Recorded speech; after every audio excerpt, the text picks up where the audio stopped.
Mga iginagalang miyembro ng Kamara de Representantes, Your Honors, good morning.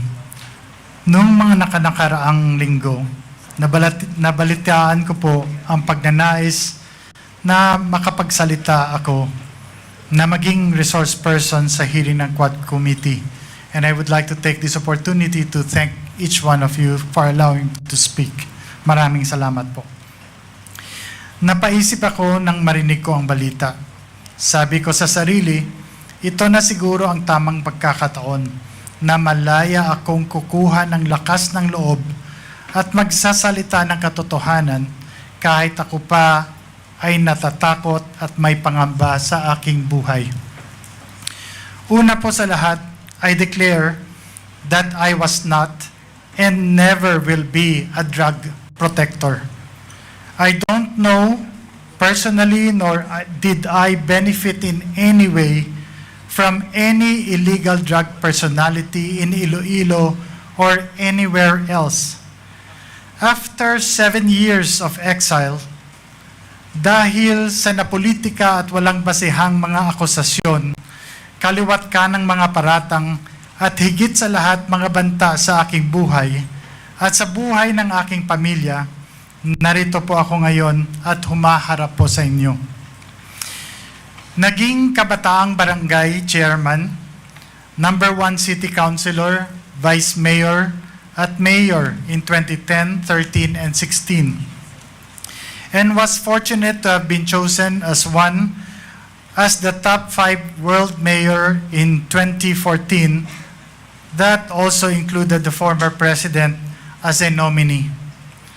In the campaign against illegal drugs, as mayor and as mandated by law, I am aware of my authority to set local policies and priorities related to crime and drugs. I'm also aware that under the law, the PNP and PIDEA handle crime investigation and response, and the combating of drug trafficking and enforcement of drug laws, while the mayor relies on the police and PIDEA to implement them. And so when I became mayor, and having made aware that there were existing drug groups in the city, I immediately initiated anti-illegal drug activities, campaign and policies, among others, multiple programs, one of which is to activate the Barangay Anti-Drug Abuse Councils.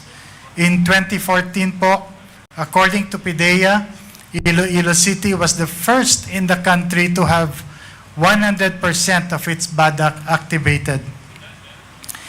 In the 6 years that I have been mayor of Iloilo City consistently received national recognitions from PIDEA and the PNP in the years 2014, 2015, 2016, and even in 2017 for the comprehensive programs including rehab, logistical support to the PNP and PIDEA in their drive against illegal drugs.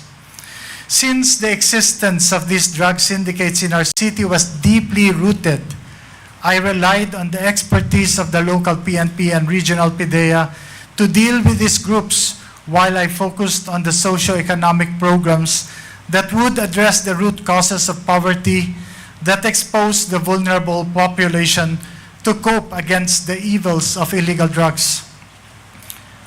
But all of these efforts were ignored by the Duterte administration.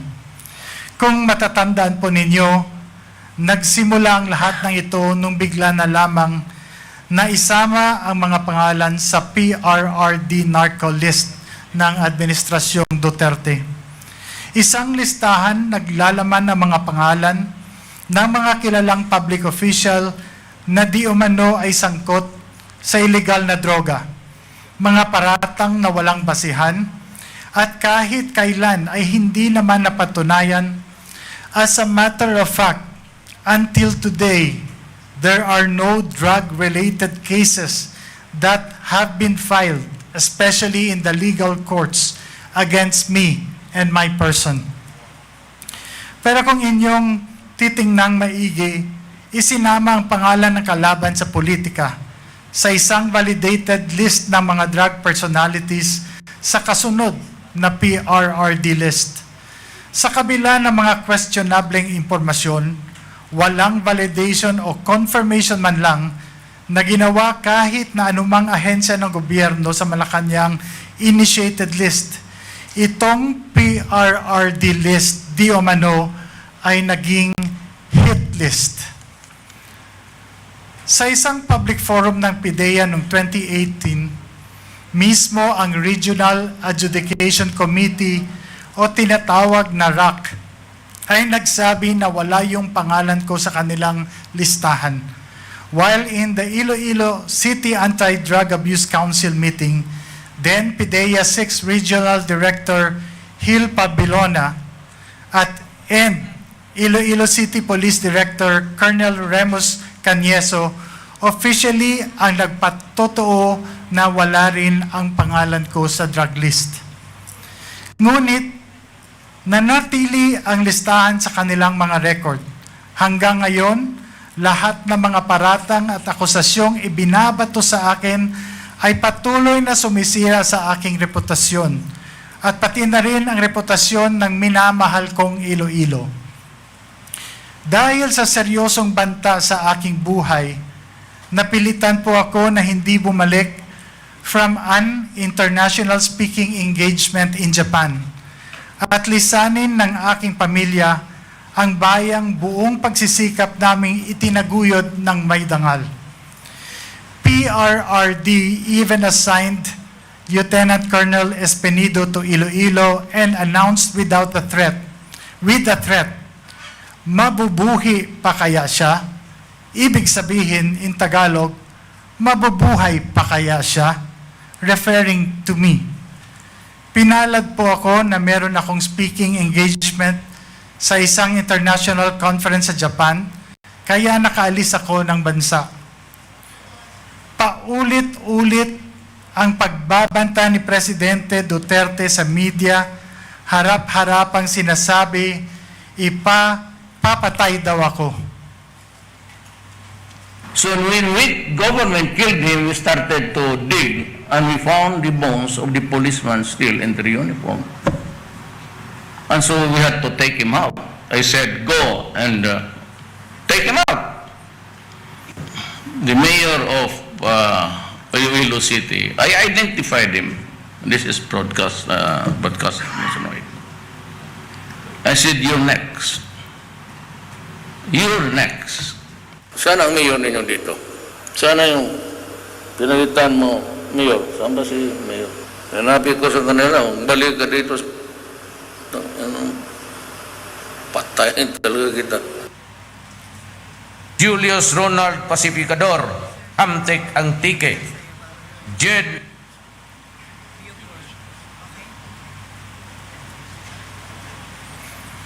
At alam po nating lahat, hindi lamang po ito basta-basta pagbabanta. Kayang-kaya niya pong totohanin ito. Labag man sa kalooban, kinailangan po naming lumisan at wag na munang bumalik sa Pilipinas. On August 28, 2017, I received an unexpected call from former PNP Regional Director Bernardo Diaz. He invited me to meet with PNP Chief Ronald De La Rosa, now Senator, at Camp Crame, Quezon City, at noon the following day. The next morning, on August 29, I arrived at the Ninoy Aquino International Airport at 10 a.m., ready to proceed. But then the call started. First, they moved the meeting to 3 p.m., and then by 5 p.m., it was delayed again, this time to 6 p.m. At around 5 p.m., a PNP colonel called me and, in a voice that sent shivers down my spine, literal po yun, warned me not to go to Camp Crame because my life was in danger. The fear that had been simmering now erupted. Soon after, at 6:32 p.m., my wife, Marivic, received a chilling text from a PNP colonel's wife. Do not proceed. There are 20 men surrounding your house, and if you go to Camp Crame, they will kill you.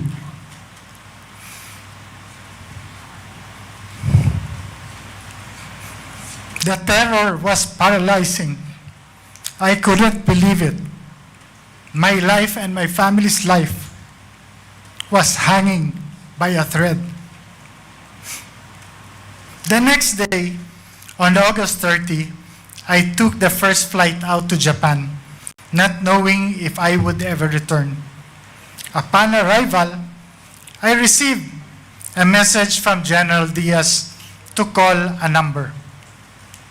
Using a public payphone, I made the call and spoke to General Bato, who expressed his sympathy. He was talking to me in Bisaya.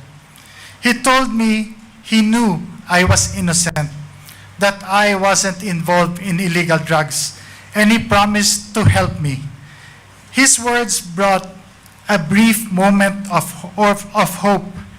I told him I would finish my work abroad and return to meet him, but he urged me to be careful, repeating his pledge to help. Just after that call, my Philippine cell phone rang. This time, it was another general. His voice was grim. Mayor, do not return. Your life is in danger. The accusations against you are all fabricated. But if you go to Crame, you'll be forced to point fingers to an opposition senator and a former presidential candidate as drug lords. The weight of the conspiracy against me was unbearable. This general couldn't live with the guilt of seeing me killed, he said, and warned me to destroy my Philippine SIM card and phone immediately, and told me because my phone is going to be wiretapped. My hands trembled as I realized how close death had come. I knew then that I was no longer just a target. I was in a battle for my life. Dumiretso po kami sa US at nag-apply ng political asylum. Mapalad po kami na pinagkalooban kami ng US ng political asylum. It took 15 months for them to investigate and see the validity of us not being involved in illegal drugs, and all these accusations are all false. Ito ay isang patunay na walang nakitang kadahilanan na ibinigyan kami ng political asylum in March 2019. Masakit at malungkot, ngunit napilitan akong lumisan mula sa aking sinumpaan tungkulin sa aking pamilya at sa kababayan kong Ilonggo, na sinumpaan kong pagsilbihan, hindi dahil sa nagkasala ako, kundi dahil nanganganib na po ang aming buhay. I come before you today not merely to recount my sufferings, but to highlight a critical flaw in our system, one that allows law enforcement agencies to be weaponized for political purposes. That illegal drug trade stems from the ills of our society, from poverty to corruption of government institutions, including our law enforcement agencies. By using state institutions to carry out personal vendettas or silence perceived enemies, undermine the foundation of justice and democracy in our country. Sideline, No individual should be allowed to wield such unchecked authority regardless of their position or power. Ang karanasan at ng iba pang mga katulad kong biktima, lalong-lalo na ang mga mayors na pinagbintangan, ay ang nagmulat sa amin sa mga pagkukulang at kakulangan ng ating law enforcement agencies. Kailangan mapatibay pa ang mga institusyon ito upang hindi basta-basta magamit o maimpluwensya ng politika. Masigurong makakapagsilbi ng may integridad, walang kinikilingan at may respeto sa batas. Ang panawagan po namin sa inyo, manguna po ang hustisya at magkaroon ng reforma sa ating sistema, partikular sa pamamalakad ng ating law enforcement agencies.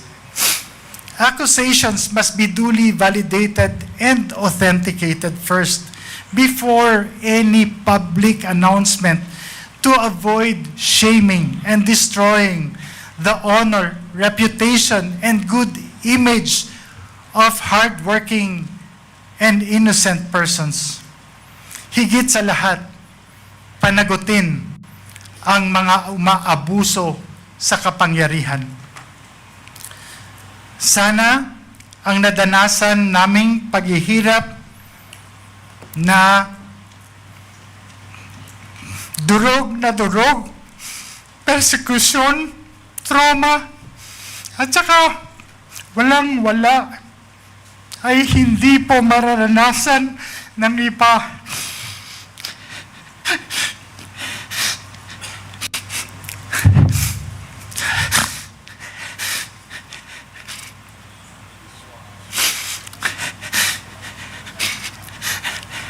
At mananaig ang katotohanan at hindi ang pamumulitika o personal na interes ng ilan.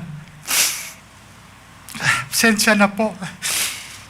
Maraming salamat po sa Quad Committee dahil 7 taon po. Nahihirap talaga po.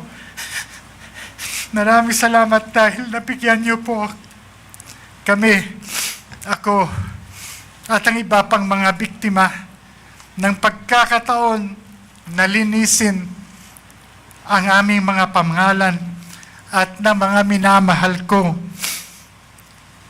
Ilonggo at yung Iloilo na tinawag po Shabolized. Magandang araw po sa inyong lahat. Dakbanwas ang Iloilo, bugal ko, my city, my pride. I am Iloilo, proud to be Filipino po. Salamat po. Thank you, Congressman, thank you, Mayor Mabilog. We will now proceed with the interpellation. And we have a list of interpellators who have earlier signified their intention to propound questions to our resource person. So those that have not been listed in the list and wanted to ask questions, please approach the COMSEC and have your name listed. So, Mr. Chairman, yes, Congressman Padilla. before we proceed with the first interpellator, let me inform the Honorable Committee and the chairs that this committee has received a copy of an affidavit from former Mayor Jed Mabilog. And I hope COMSEC will distribute it to the members of this committee. Thank you, Mr. Chairman. I believe the affidavits have already been distributed to the members earlier. So we will now proceed with Congressman Johnny Pimentel. You're recognized. Thank you, Mr. Chair. I would like now to direct my questions to the resource persons. Magandang umaga po, Honorable Jed Mabilog. Ano hong tunay na pangalan po natin, Mayor? Your Honors, yung tunay na pangalan ko po ay si Jed Patrick Escalante Mabilog. Ano po ang palayo po natin? Ano hong tawag ng mga kaibigan sa inyo? Your Honors, Jed po. Okay, Jed. Saan ka nakatira ngayon, Jed? Pero siguro for security reasons, ayaw mo munang i-divulge yun, hindi po ba? Opo, Your Honor. Anyway, dito po tayo sa sinumpaang salaysay mo. Meron mo kayong sinubmit o sinumite dito sa komitiba, ang yung affidavit po ninyo dated September 18, 2024. Hindi po ba? Opo, Your Honor. Ito bang sinumpaang salaysay mo ay pinatotohanan mo ang lahat ng nakalagay dito? Yes, Your Honor. Wala po bang nag-udyok sa'yo? You have done this on your own free will and accord? Yes, Your Honor.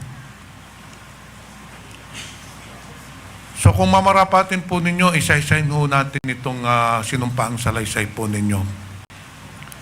Sa paragraph 1 po, pinakita ho ninyo dito na medyo matagal na po kayo sa politika. Pwede pang isalaysay ninyo sa amin paano kayo napasok sa politika? Kailan ho kayo napasok sa politika? Nung dati pa, sir, po, Your Honor, I was chairman of the Kabataang Barangay. And then, ito po ang umudyok. Anong taon po yun, Mr. Chair? In, Your Honor, in 1984 until 1986, Your Honor. Ilan taon po kayo noon? Kabataang Barangay, Your Honor, hanggang 18 years old po. So batang-bata pa po kayo. Anong sunod ho ninyong posisyon sa politika? Your Honor, I was city councilor in the year 2004. Ano din pong sumunod? Your Honor, in 2007, I became the vice mayor of the city of Iloilo. And then yung sunod po, Your Honor, I was elected mayor in 2010, in 2013, and in 2016, Your Honor. so hindi na ho ninyo natapos yung termino ninyo dun sa third term kasi according sa inyong salaysay, noong 2017 umalis na po kayo, hindi po ba? Yes, Your Honor. Umalis po ako noong 2017.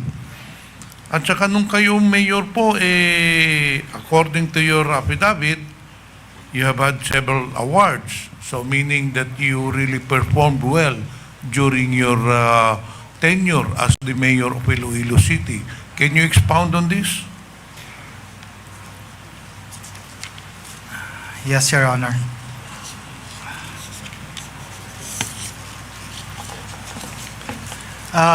Your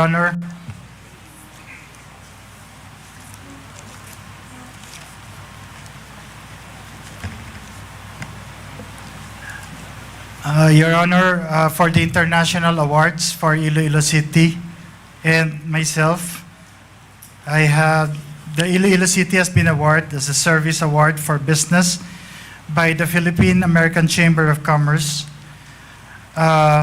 Iloilo City was also a nominee for the Lee Kuan Yew World City Prize. We were Livable Cities Champion in 2015 by the Asian Development Bank. I was chosen as one of the top 5 world mayors in 2014 by the City Mayors Foundation. The city was also awarded for bringing Dinagyang Festival to New York. Iloilo City was also given the Gold Award for the Iloilo River Development Project by the 2010 International Livable Communities in Chicago, USA.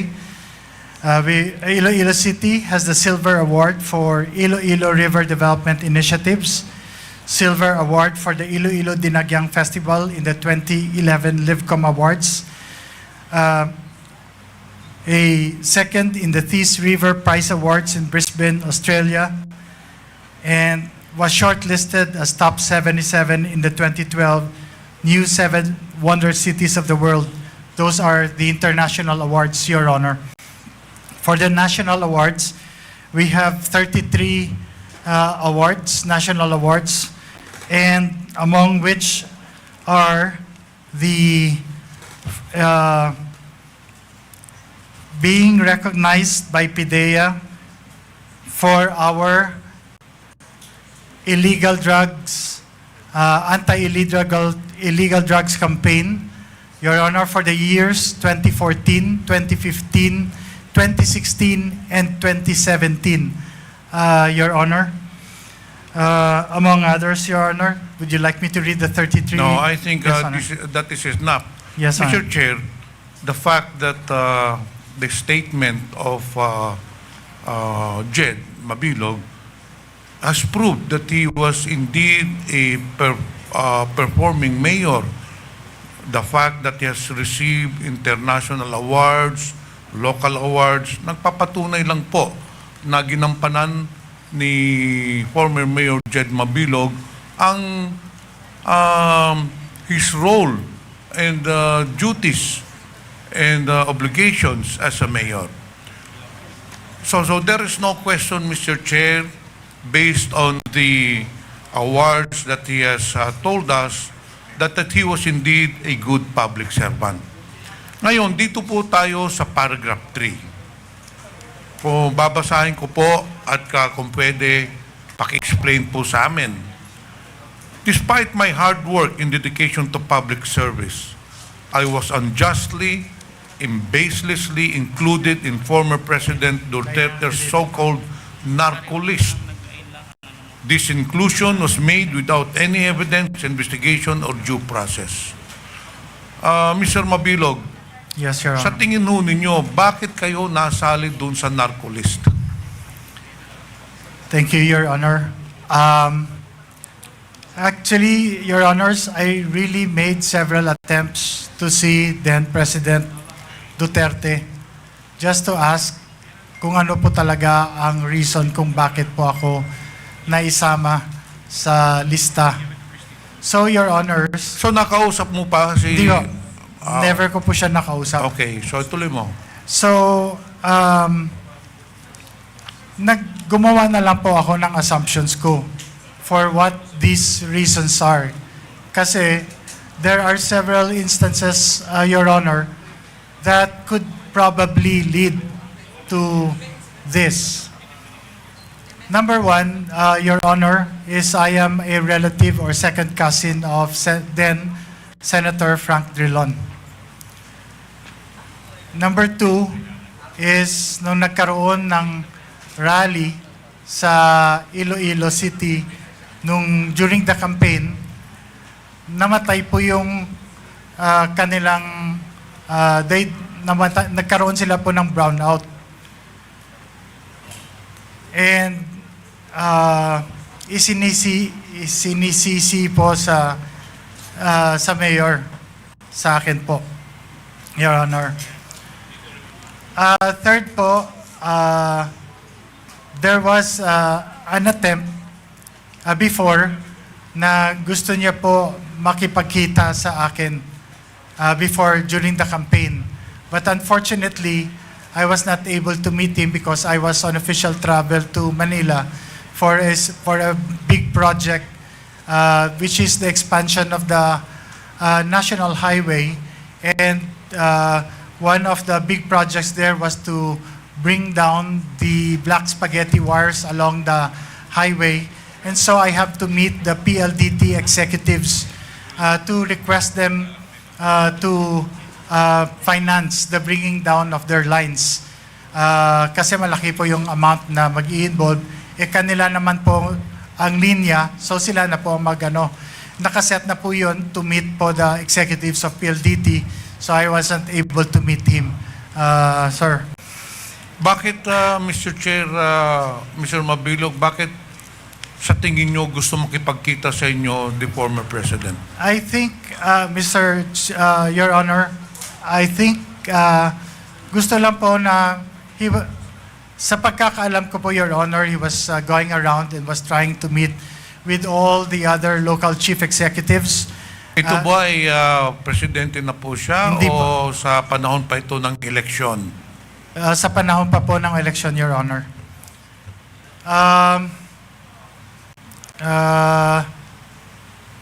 Yung isa pa po, Your Honor, is that Iloilo City, hindi pa po siya presidente, Your Honor, Iloilo City was always compared to Davao City. I have here po all the newspaper articles with me that would show that even Solita Monsod compared myself to then Mayor Rodrigo Duterte. So palagi po kino-compare kami po. So again, these are only my assumptions and presumptions, Your Honor, because I never had I never really knew what was the main reason. So in kung short, bakit ganun po. Mr. Chair, in short, Jed, you're trying to say to this committee that the reason why your name was included in the narco-list of the former administration is that it is because purely of politics. Dahil po ba kayo ay hindi sumuporta noong 2016? Yung po ba ang sinasabi ninyo dito sa komitiba na sa tingin ninyo, sa opinion mo, kaya ikaw bineltahan, ikaw ang binilikan, nilagay ka sa narco-list dahil hindi ka sumuporta noong during the 2016 presidential elections. Ganun po ba? Yes, Your Honor. Kasi ang resulta po, Your Honor, ng elections na yon, President Rodrigo Duterte got only po 13.7% in the total number of votes in Iloilo City, which is his lowest percentage votes Sino po all ba ang over the nanalong country. presidential candidate doon sa Iloilo at that time? Your Honor, si Manuel Rojas po. Okay, dito po tayo sa paragraph number 4.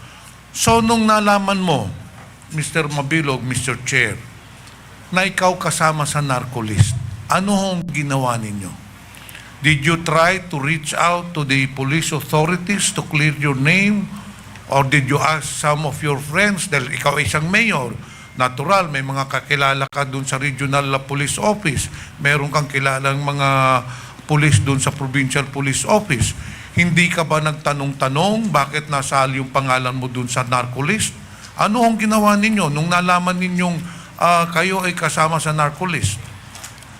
Your Honor, una po ay meron pong instructions from the Chief of Police to surrender all firearms. And then the next thing... Sandali, Mr. Chair. Sorry, Your Honor.